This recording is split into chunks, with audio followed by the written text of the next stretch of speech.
Hello everyone, today I will be demonstrating joint play movement for the knee joint.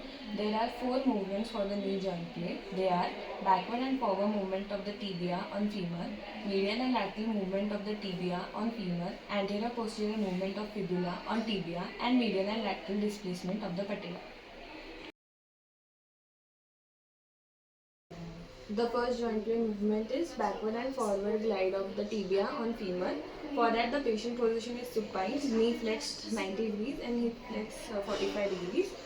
The therapist will be placing hand over the tibial tuberosity, grabbing the tibia posteriorly and doing anterior and posterior movement of tibia on the femur.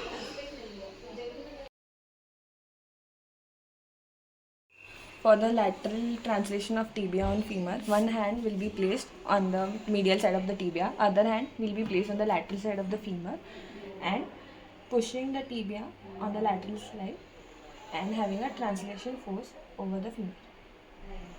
For the medial translation of tibia on femur, one hand will be placed on the lateral side of the tibia, other hand stabilizing the medial side of the femur, translating the tibia medially on the femur.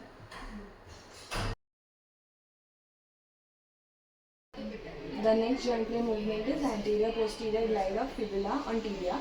For that, the patient is in supine lying with the 90 degree of knee flexion along with 45 degree of hip flexion.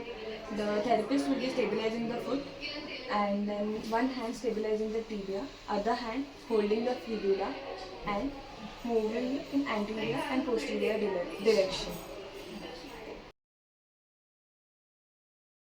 For the medial and lateral displacement of the patella, the patient is in supine lying with the knee flexed up to 30 degrees.